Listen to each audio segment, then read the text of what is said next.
লাইলাতুল কদর, এই কদরের রাতটা হচ্ছে এমন রাত যেটা খায়রুম মিন আলফি শাহর, হাজার মাসের চেয়েও সেরা। 1000 মাস লাগাতার ইবাদত করলে যে সওয়াব, কদরের রাতে ইবাদত করলে এর সমান সওয়াব হবে নাকি?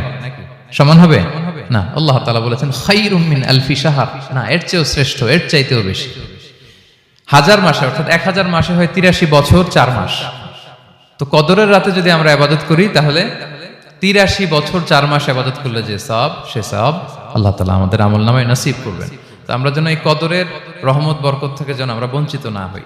তো রাসূল সাল্লাল্লাহু আলাইহি ওয়াসাল্লামকে সান্ত্বনা দেওয়ার জন্য, যে হে নবী আপনি চিন্তিত হবেন না, বনি ইসরাইলের অনেক লোক 1000 বছর হায়াত পেয়েছে, শত শত বছর ইবাদত করেছে, জিহাদ করেছে, তারা হায়াত পেয়েছে বেশি কিন্তু তারা কদর পায়নি। আর আপনার উম্মতকে আমি হায়াত দিয়েছি কম কিন্তু তাদেরকে কদর দিয়েছি। সুবহানাল্লাহি ওয়া বিহামদি, লাইলাতুল কদর দিয়েছি, যে কদরের রাত 1000 মাসের চেয়েও সেরা। তো এই কদরের রাতকে আবার লাইলাতুন মুবারাকাও বলা হয়েছে। ইন্না আনসালনাহু ফি লাইলাতিন মুবারাকা, এটা বরকতময় রাত। ফিহা ইউফরাকু কুল্লু আমরিন হাকিম, সব বিজ্ঞচিত প্রাজ্ঞচিত বিষয়ের ফয়সালা হয়। এটা বেসিক্যালি একটা বাজেট রাত বলা যায়। এ রাতে আগামী 1 বছরে আমাদের কি ঘটবে না ঘটবে আল্লাহ তাআলা এটার বাজেট করেন, এটাকে রিভাইজ করেন। সো এই রাতটা অনেক গুরুত্বপূর্ণ। তো এই কদরের রাত, এটা কবে? এটা স্পেসিফিক ছিল, মানে সুনির্দিষ্ট ছিল। রাসূল সাল্লাল্লাহু আলাইহি ওয়াসাল্লাম আমাদেরকে জানাতে চেয়েছিলেন কবে, কিন্তু রাসূল সাল্লাল্লাহু আলাইহি ওয়াসাল্লাম জানাতে পারেননি। সহিহ বুখারীতে এসেছে যে রাসূল সাল্লাল্লাহু আলাইহি ওয়াসাল্লাম খারাজান নবী সাল্লাল্লাহু আলাইহি ওয়াসাল্লাম লিয়ুখবিরানা বিলাইলাতিল কদর। উবাদা ইবনে সামিত রাদিয়াল্লাহু তাআলা আনহু বলেন, রাসূল সাল্লাল্লাহু আলাইহি ওয়াসাল্লাম আমাদেরকে জানাতে বের হয়েছিলেন যে কবে কদরের রাতটা। ফাতালাহা রাজুলান মিনাল মুসলিমিন, হঠাৎ মুসলমানদের মধ্য থেকে দুইজন ঝগড়া লাগলো, তর্ক লাগলো আর কি। রাসূল সাল্লাল্লাহু আলাইহি ওয়াসাল্লাম হঠাৎ করে ওই ঝগড়ার দিকে খেয়াল করলেন, ওই দিকে খেয়াল করে ওই তারিখটার কথা তিনি ভুলে গেলেন। ফারুফিআত, রাসূল সাল্লাল্লাহু আলাইহি ওয়াসাল্লাম বললেন আমার হৃদয় থেকে, অন্তঃকরণ থেকে এটাকে উঠিয়ে নেওয়া হবে। এখন আমি মনেই করতে পারছি না এটা কি 23 না 25 না 27 না 29, আমি মনে করতে পারছি না। এজন্য রাসূল সাল্লাল্লাহু আলাইহি ওয়াসাল্লাম বলেছেন যে তবে আমি এতটুকু মনে করতে পারছি, ফালতামিসুহা ফিল আশরিল আওয়াখিরি ফিল বিত্রি, রমাদানের শেষ দশকের বেজর রাত্রিগুলোতে তোমরা কদর তালাশ করো। বেজর রাতে যদি তোমরা কদর তালাশ করো তাহলে এই কদর সুনিশ্চিতভাবে তোমরা পাবে। তো এই জন্য স্কলাররা সবসময় বলেন যে লাস্ট 10 days অফ রমাদান খুব গুরুত্বপূর্ণ, সবচেয়ে the cream time of Ramadan. I repeat, এটা রমাদানের একেবারে মাহেন্দ্রক্ষণ। এই 10 দিনের যে কোনো 10 রাতের যে কোনো রাত কদর হয়ে যেতে পারে, বিশেষ করে অড নাইটস গুলো 21, 23, 25, 27 এবং 29, যে কোনো দিন হয়ে যেতে পারে কদর। সো বুদ্ধিমানের কাজ হচ্ছে আমরা যেন রমাদানের শেষ 10 রাতে লাগাতার একইভাবে একই স্পিডে আমরা যেন ইবাদত করি। কোন রাতে বেশি করলাম, হয়তো 27-এর রাতে আমি খুব ভাব গাম্ভীর্য নিয়ে, খুব আবেগ নিয়ে ইবাদত করলাম, কিন্তু হয়ে যেতে পারে যে এবছর কদর ছিল 25-এর রাত, হতে পারে না? পারে। তো আমরা তো মিস করে ফেললাম। তো আমরা যেন মিস না করি। বুদ্ধিমানের কাজ হবে সমান তালে ইবাদত করা। এবং এটা এত গুরুত্বপূর্ণ, রাসূল সাল্লাল্লাহু আলাইহি ওয়াসাল্লাম এত এমফাসাইজ করে কোন রাতের কথা বলেনি। আরবি মাস অনুযায়ী 354টা রাতের মধ্যে সবচাইতে শ্রেষ্ঠ রাত, সবচাইতে শ্রেষ্ঠ রাত সূর্য ডোবার পর থেকে হাত্তা মাতলাইল ফাজর, ফজরের সূচনা লগ্ন পর্যন্ত শান্তিময় এ রাত, বরকতের এ রাত। রাসূল সাল্লাল্লাহু আলাইহি ওয়াসাল্লাম বলেছেন মান হুরিমা খায়রাহা ফাকাদ হুরিম, যে কদরের বরকত থেকে, খায়ের থেকে বঞ্চিত হলো সে আসলেই বঞ্চিত। হি ইজ দ্য লুজার, সে হতভাগা, সে পোড়া কপাল, সে বঞ্চিত। মান হুরিমা খায়রাহা ফাকাদ হুরিম, যে কদর পেল না সে হতভাগা।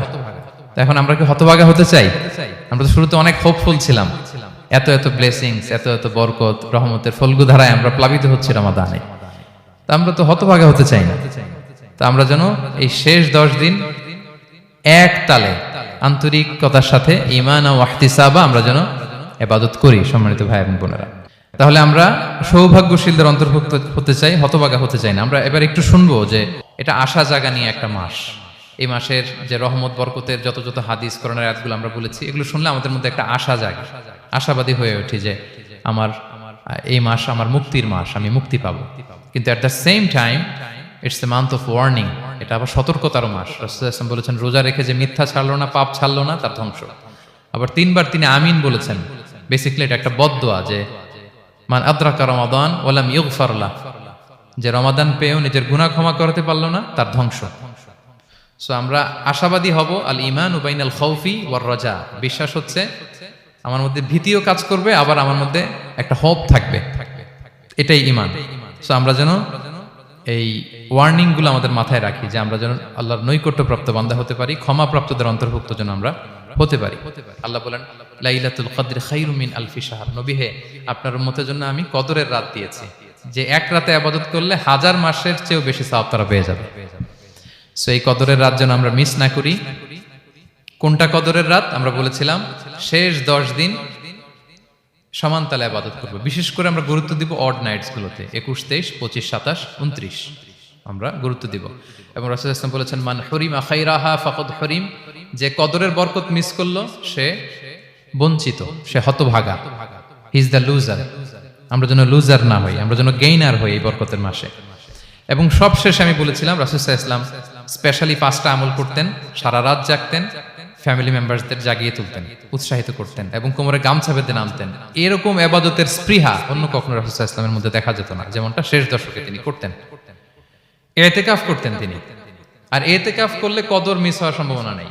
এটা 21-এ হোক, 25-এ হোক, 23-এ হোক, আমি তো মসজিদে, আমি তো কিয়ামুল লাইলে অংশগ্রহণ করতেছি, আমি তেলাওয়াত করতেছি, আমি প্রতিদিনই দোয়া করতেছি, মিস হওয়ার কোনো সম্ভাবনা নেই। আমরা যেন ইতিকাফের চেষ্টা করি, অথবা পার্ট টাইম ইতিকাফ যেন অন্তত করি, 5 দিন 3 দিন, অথবা রাতের সময়গুলো মসজিদে যেন আমরা কাটাই। 3 নাম্বার বলেছিলাম রাসূল সাল্লাল্লাহু আলাইহি ওয়াসাল্লাম জিবরাইল আলাইহিস সালাম কোরআন রিভিশন করতেন, আমরা যেন কোরআন রিভাইজ করি, রেসাইটেশন করি বেশি মাত্রায় শেষের 10 দিন। কিয়ামুল লাইল ফালা তাসআল আন হুসনিহিন্না ওয়া তুলিহিন্না, কত সুন্দর কিয়ামুল লাইল ছিল বলে বোঝানো যাবে না। তো আমরা যেন এরকম দীর্ঘ সময় কিয়ামুল লাইল করি। আর সবশেষে বলেছিলাম দোয়া করা। দোয়া করা হচ্ছে দোয়া মুমিনের হাতিয়ার। দোয়া মানুষের জীবন চেঞ্জ করে দিতে পারে। চাওয়ার মতো চাইলে আল্লাহ ফেরান না, আল্লাহ তো দেওয়ার জন্যই বসে আছেন। আমরা যেন কায়মনোবাক্যে আল্লাহ তাআলার কাছে চাই, অশ্রুসিক্ত নয়নে যেন আমরা চাই। অনুতপ্ত বান্দার চোখের পানির ফোঁটা আল্লাহর কাছে খুব প্রিয়। 2 ফোঁটা আল্লাহর কাছে সবচেয়ে প্রিয়, জেহাদের ময়দানে মুজাহিদের রক্তের ফোঁটা আর অনুতপ্ত বান্দার চোখের পানির ফোঁটা। বান্দা অনুতপ্ত হয়ে, রিপেন্টেন্ট হয়ে চোখের পানি ছেড়ে যখন কাঁদে আর দোয়া করে, ওই চোখের পানি চোখ বেয়ে, নাকের ডগাবে মাটিতে পড়ার আগেই আল্লাহ তার সব গুনাহ মাফ করে দেয়। আমরা যেন সেই অনুতপ্ত বান্দাদের কাতারে শামিল হতে পারি। রাসূল সাল্লাল্লাহু আলাইহি ওয়াসাল্লাম যেভাবে কিয়ামুল লাইল করতে আমাদেরকে উৎসাহিত করেছেন, আমরা যেন সেভাবে কিয়ামুল লাইল করতে পারি। আমাদের প্রতিটি কাজের মধ্য দিয়ে লাআল্লাকুম তাত্তাকুনের যে অ্যাচিভমেন্ট, সেটা যেন আমাদের হাসিল হয়। এবং এই রমাদানকে যেন আমরা আমাদের জীবনের সর্বশেষ রমাদান মনে করি। আমাদের চিফ ইমাম অফ সেন্ট্রাল মস্ক ইমাম রমাদান সুবকি নামাজের আগে একটা সুন্দর কথা বলেন যে perform this Salah as if this is your last and final prayer. এমন ভাবে নামাজে দাঁড়াও, মনে করো এটাই হতে পারে জীবনের শেষ নামাজ। রাসূল সাল্লাল্লাহু আলাইহি ওয়াসাল্লাম এটাই বলেছেন। সো আমরা বিগত বছরগুলোতে আমাদের অনেক প্রিয়জনদের হারিয়েছি এই কোভিড এর কারণে। এবছর আল্লাহর মেহেরবানি বাংলাদেশ আইএম কমিউনিটির এই চমৎকার, আমাদের সম্মানিত শিক্ষক মন্ডলীদের প্রচেষ্টা, ছাত্র ভাইদের প্রচেষ্টায় এই চমৎকার জান্নাতি পরিবেশে ইফতারির আগে আমরা একত্রিত হয়েছি। আবারও আগামী বছর আমরা এরকম কোনো গ্যাদারিং এ জয়েন করতে পারবো, কোনো গ্যারান্টি কি আমাদের আছে? নাই। It could be the last Ramadan in our life. So আমরা যেন এটা সবসময় মাথায় রাখি যে হতে পারে আমার this is our last chance, এটাই লাস্ট চান্স। এবং এই অপরচুনিটিগুলো যেন আমরা কাজে লাগাই এবং আল্লাহ তাআলার প্রিয় বান্দাদের অন্তর্ভুক্ত হই। আল্লাহ তাআলা আমাদের সবাইকে এই কথাগুলো বোঝার ও আমল করার তৌফিক দান করুক।